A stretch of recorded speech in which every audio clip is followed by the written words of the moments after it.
Welcome back with another banger. It's the React Box. Hope you're having a good night. Let's get straight to it. There are 4 incontrovertible proofs that we didn't go to the moon. Each one by itself would prove it in a court of law. Now, I'm a filmmaker.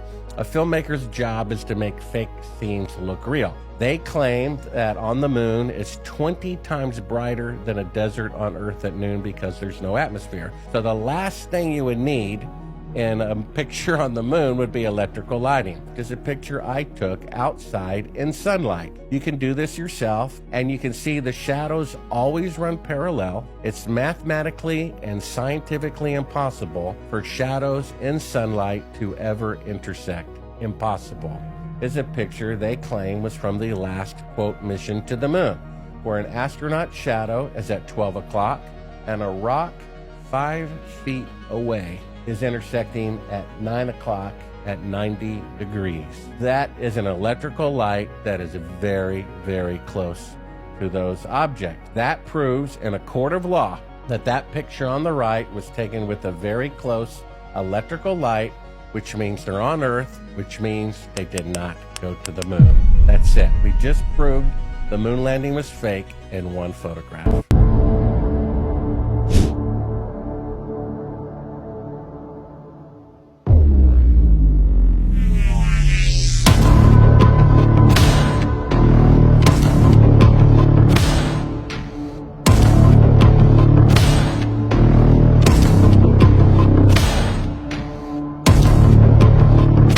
So not only are mermaids real, but the wealthy are serving them as the main dish at their parties. I just got an email from someone that's been to one of those parties, allegedly.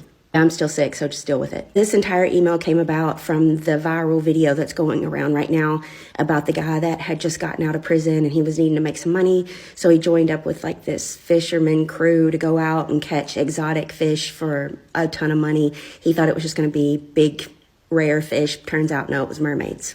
Apparently, they go out, catch these mermaids, sell them to the wealthy, and then the wealthy serve them at dinner parties, allegedly. I open my email, and I get this email from the guy asking if I'd seen that video on my For You page, because he wanted to keep his story private, but he figured since it was on everyone's For You page, he might as well tell it. That he had been living out in LA for a while, he'd made quite a few connections, that he'd been running around with the elite for about 6 or 7 months when he got this invitation in the mail. It was this ivory cardstock folded up. It had like this wax seal on it, but it didn't have a stamp. It was like hand delivered. And when he opened it, it was like, congratulations, you've been invited to this elite gathering, blah, blah, blah, like all this fancy stuff. And he said it kind of read like that it was maybe going to have some kind of delicacy there that only super duper wealthy people could afford. So he was pretty excited to go. And when he got to the house, he said that he was stopped at the door. He had to sign an NDA. He had to leave his phone there, which he said was like typical for Hollywood parties. So he wasn't really thrown by that. He was ushered in, led to the dining room, and he said it was like this really long table, and on the other side of the table was just a wall of windows facing the ocean. There were about 25 people in there. He said there were some really like high noted, well-known people there, like a movie star. He said that she was really popular at the time. He said there was like this one executive, a producer. There was some government something there, but there were only like 25 people there. The amount of people that were there and then the quality of people, he said it really made him like second guess like why he was there, because they were all really out of his league. They all sat down. They all had like this small covered dish in front of them, but then there was this massive silver tray covered with it had 4 handles on it. He said he couldn't figure out like what in the hell could have been it. He's like, okay, shark or something, like what could it have been? He said it was about 5 feet long. The host stands, says, I would like to thank everyone for coming today. Lucky to experience such a delicacy, and this is a rarity that very few get to experience, like really like laying it on thick. Then 4 servers step forward. They all grab a handle and lift it up, and he said there's an audible gasp. Then in detail he goes on to describe what we would know as a mermaid. He described in pretty like graphic detail, but I'm not going to because I don't want the video to get taken down. So he's just looking at it like, what the hell? The entire time he's thinking, okay, this is something that they have like made to look like a mermaid. There's no way this is an actual mermaid. But then the servers stepped forward to prepare it, and that's when he realized that it actually was a mermaid. He said as each piece was presented to the people around the table, he could smell this woodsy floral scent. He said it was a smell he'd never smelled before. Everyone there seemed very excited to try it, and he could tell that some of them had already had it before. Like this wasn't their first time attending one of these parties. He's watching in horror as all the people are like eating this and acting like it's the best thing they've ever had in their life. He said out loud, "This is some kind of joke, right?" The host says, "Once you try a bite, you'll believe that it's real." He couldn't make himself do it. He pushed away from the table. He said out loud, "You guys are nuts. This is insane. If this is what this really is, like, I don't want any part of it." Everyone at the table just kind of laughs at him. So he leaves. He's walking through the house trying to find his way out. And he ends up back around the kitchen and he hears this bubbling sound. He said it resembled like what you would hear in an aquarium or something. He could see that this one door was like slightly ajar. He pushed it open and there were tanks all in the room full of mermaids. Some of them were very aware that they were there, and then some kind of looked incoherent. He's standing there staring at them when the host walks up behind him and says, "Oh, you found the pantry." He turns around and says, "What is this? This is insane. This can't be actual mermaids, is it? Is it something that you're just like trying to make look like mermaids or something?" The host tells him, "Do you really think that I would have a mermaid party and not serve actual mermaids?" He was in shock. He just stared at the guy like, "I can't believe this is happening." And then he tells him that he was going to leave, that he didn't want any part of this. And he said, "Well, remember, you did sign an NDA and it wouldn't matter anyway because no one will ever believe you." So what do we think? Do we believe him? Let me know in the comments. Because he was made to sign an NDA? Absolutely. Sounds very creepy and horrific though, not gonna lie. Just the thought is nauseating. Shout out to Tiff's Ghost Talk. The song was so big and they told me I had to like kind of sacrifice something. They said you're gonna have to pay it back because he just put this information out there. This is gonna put people in the wrong mindset of what we're trying to do in society. So they told me that if I don't do these list of things, then they're going to hurt my family or hurt, people that I really care about. And they told me to go to this office. It was on Wilshire Boulevard in Los Angeles. And then when I went in, I asked them over the phone, what are they going to have me do? They said they couldn't tell me. And then when I went into the office, they sat me down and it was like an all white room. And they opened one of the doors and it had a Gucci suit, a Gucci bodysuit. And I said, "Oh no, please don't tell me that is what I think it is." They said, "Yeah, it's exactly what you think it is, pal." And I said, "No, please no, not the Gucci suit." They said, "It's the Gucci suit. This is the only way that you can repay for what you've done." And I said, "Not the Gucci suit, please." And they said, "It's the Gucci suit." I'm just gonna spit out some random information and you guys can tell me how it's all a coincidence. There's a Hopi prophecy about the two roads in the Great Purification. We will face two paths, one of harmony and one of destruction. Signs of the looming decision will include things like climate collapse, moral decay, deception in leadership. Or the Cherokee rattlesnake prophecy, where a great shaking will occur leading to a split in humanity. The rattlesnake is a warning and a moment of choice. On the one hand, a new age of truth and balance. On the other hand, yeah. Or maybe the Seven Fires prophecy of the Anishinaabe tribe. You're never going to believe it. Humanity faces a great decision. Follow the material world into destruction or choose wisdom. An eighth fire will be lit, bringing a new age of enlightenment. The Zuni have a prophecy about the day of purification, where the earth will shift to restore balance. A prophecy and warning comes from the Kogi people of the Amazon, where if humanity does not turn to harmony, the earth will purge itself. The Lakota had a prophecy of the white buffalo as a signal before a great shift. Two have been born in the last decade. What's the question we face? Return to balance or face destruction. Navajo speak of the changing woman prophecy, where the divine feminine will return and restore balance to the earth. A Kara or Incan prophecy about the return of the wisdom keepers, a people that will awaken to help usher humanity into a new path. Tibetan Shambhala prophecy, where it says warriors will awaken to dissolve illusion, not with violence, but with wisdom. The Great Law of Peace prophecy from the Iroquois. They warned that a time will come where war and division will be rampant throughout the entire world. It will also be a time where people will awaken to their sacred duty to protect the earth. Oh, remember the Mayan prophecy of 2012? Yeah, that didn't signal the end of the world, but the end of an era, and the beginning of a new one where a new consciousness will emerge. The Egyptians had the Phoenix cycle prophecy, essentially how the world moves through cycles of destruction and rebirth. Norse Ragnarok or the twilight of the gods, where old gods, false rulers will fall, need to cleanse corruption in the turning of the world to truth and light? What about the Hindus' prophecy of Kalki, the 10th avatar of Vishnu? Comes when corruption's at its peak, destroys deception, illusion, and it returns to balance. Some people think it's an individual, some people think it's awareness. Similar to how some people think the second coming of Jesus Christ will be a physical thing, and other people think it's Christ consciousness, awareness. Buddhists have the Maitreya prophecy, where a future Buddha that we're waiting for is going to restore balance. Again, is it a physical or consciousness? Going too long, but the Maori talk about the return of the light warrior. Mongolian and Siberian shamanic practices talk about the return of light beings. Don't even get me started on the insane amount of prophecies about the eagle and the condor. The eagle representing the masculine, the condor representing the feminine. The eagle dominates, but someday they come back and they birth something new. What is that new thing? Very interesting. Shout outs to Mr. Cult Daddy. It's so crazy how so many different groups have the same prophecy. Very intriguing.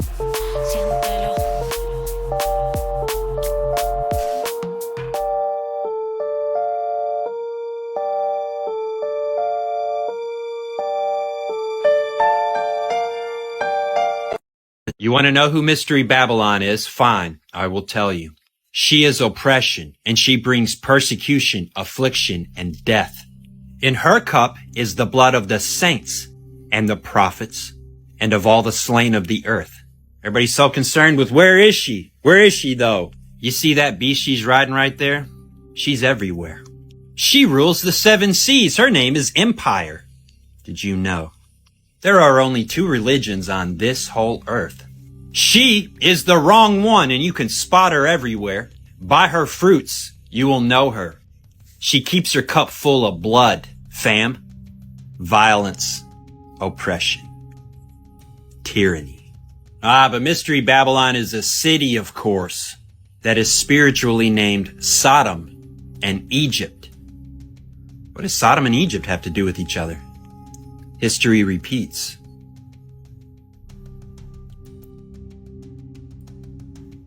A great city where also our Lord was crucified. But that city's a ruins, you might say. Yeah, they haven't rebuilt it yet. When the call goes out to rebuild Jerusalem, not just the temple, Jerusalem, the street, and the wall, even in perilous times, they will rebuild Jerusalem. But that's not happened yet, so where is she? Well, we here call her Columbia. Like the District of Columbia, the goddess of America. Have you heard about that? Columbia, also known as Lady Columbia or Miss Columbia, is a female national personification of the United States. It was also a historical name applied to the Americas and to the New World. The name Columbia comes from the Latin word for dove. And you might say, well, this is just another example of humans making their own gods. In real time, we saw this happen. Here, there is no shortage of worship to the goddess Columbia in these United States of America. No shortage. But we just made her up, you might say. No, we didn't. This thing right here was inevitable. That's a spirit right there. Here she is again. She's the light bearer. Uh-oh. Here she is again, Lady Liberty. We have a giant idol of a goddess that represents our country. I don't even have to make stuff up. It's just, there it is. She's holding a torch there. Here's the funny thing that nobody seems to know. The light of progress in the world is fueled by burning bodies. Y'all have any idea what burnt sacrifices are all about? Of course we do not. It's 2025. We've forgotten everything. Again, history repeats. It is wave function. Full understanding, no understanding, full understanding, just over and over. This is world history right here. And this is the church in the garden. We're awake and praying, we fell asleep. We're awake and praying, we fell asleep. We're awake and praying. Like the apostles when they were supposed to be keeping watch while Jesus was praying in the garden. They fell asleep 3 times and he got betrayed by Judas while they were sleeping. Same story with the tribulation of the saints. We're going to be like this and betrayed into the hands of sinners. Can we not keep watch 1 hour? When it boils down to it, this is that garbage the world tells you. about everything. This is that garbage Christianity. It's that garbage everything people hide behind so they can do their evil deeds in the dark. But I'll say it again, the light of progress that the world shines is a fire fueled by dead bodies. Say it ain't so. No, don't. I would not encourage you to tell a lie. That right there is Ashtoreth. That's Semiramis, the Queen of Heaven. She sits a queen and is no widow. Where's her king at? She's Lady Liberty. Where's Mr. Liberty? You think we're the first country to worship this goddess right here? Oh, this one's new. It's named Columbia. I want to be clear, I'm not disparaging our nation, but rather our behavior. What we have gotten ourselves up to in our nation is no good. There is rotten fruit stacking up everywhere now. The world is not going to change for us. We have to be the change, and the world is going to hate us for that. Jesus Christ told us all truth. He is God. He manifested in the flesh, told us everything, was crucified, rose from the dead, ascended far above all heavens. He is God. What we have here is a bunch of men running around trying to play God, trying to do what he's going to do when he gets here, figuring that if they do it, they must be him. And before Christ returns to sit on his throne, the devil himself is going to show up and try. Now at this point, I've lost all taste for making these videos. And I do mean I'm just not into it anymore. Furthermore, it's about time to button down the hatches. Not saying I'll do nothing, but I don't think it's this anymore. Maybe just an audio podcast where I read scripture and keep it real simple. Because it is after a fashion. Complexity is just simplicity stacked. It's my recommendation. Y'all don't try to know overly much. The instructions are simple. Believe in Jesus, keep his commands. It all boils down to fear the Lord, keep his commands.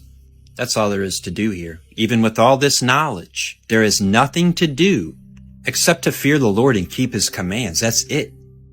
There ain't a bunch of fancy knowledge about it. All the fancy knowledge just confirms the very simple truth, that's all. I feel I might like to fade back into the world of obscurity now. And if I do any talking, it'll be in symbolism and parables.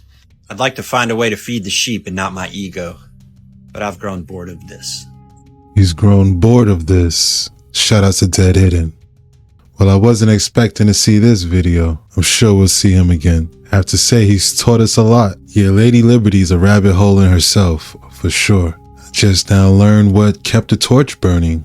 That was a shocker. Wouldn't it be crazy if you're a victim of one of the biggest scams in human history? The US dollar is backed by nothing. And you have to buy oil with American money. So the rest of the world is also a victim here, not just Americans. And wouldn't it be crazy that every day you go to work for your money, the Federal Reserve prints more? And that simultaneously means that the money you're working for is worth less as you're working for it. The very idea of the Federal Reserve was concocted in a secret meeting held on Jekyll Island back in November of 1910. And it was just top financiers, bankers. They made this up, not politicians. You see, back then, before, the US dollars could be redeemable for gold. It was backed by gold. That's what that means. And wouldn't it be crazy that in 1933, with the passing of Executive Order 6012, the American government confiscated all the gold? And I guess it'd be kind of crazy if during COVID in March 2020, there were new policies passed. And these new policies made it so that any bank within the Federal Reserve System does not have to keep reserves in their vaults or anywhere. They don't need to have reserves. So they're giving you money they don't have. In the heat of the financial crisis of 2008, it is estimated that every dollar that was in a bank had been loaned 150 times. Furthermore, borrowers, so big companies and rich people, hedge funds, yada yada, real estate probably, the top tier borrowers get access to the freshly printed money before everyone else. So what does that mean? They get it at a lower rate when the money's worth more, and then they will, lend it out. It gets dispersed into, down to the rest of us scum. But that effectively means that by the time you get around to paying these people back, you're paying them back with money that's literally worth less value than it was when you got it. Nothing's changed. Just your money is now worth less because of inflation. So it's actually not that crazy for me to sit here and tell you money's not real, but we all need it. Yeah, that's a catch-22. It ain't real, but we all need it. That's a shame. And it would be crazy. Shout out to news updates for Real 6. Agents, Green Berets, Black Berets, crack troops lost their lives because the government, our United States government, lied, did not tell us anything about the alien threat. There's a war underneath there, and I'm talking dead serious. It's been going on since that time. Since late August of 1979, our military, the Russian military, basically the militaries of the world, have been in constant conflict with the outer space alien.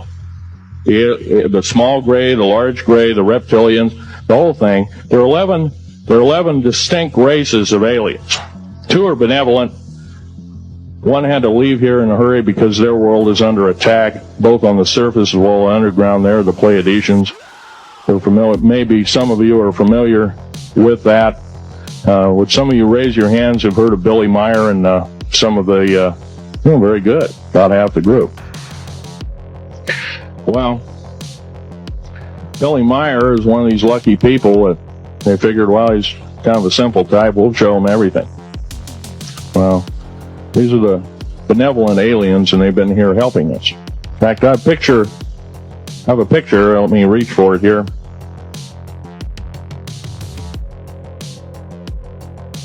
I have a picture of one of the aliens been working for the United States Pentagon for the last 58 years. His name is Valiant Thor. He's right here. There's my father in the background. This whole place, the ready room of the USS Eldridge, Al Bielek has probably explained, or maybe even shown you this picture. There's a list of some of the... And that's a wrap. Hope you enjoyed tonight's rabbit hole. Shout outs to all my reactors. Shout outs to all the subscribers. If you enjoyed this episode, why don't you check this one right here. Thanks again. Until next time.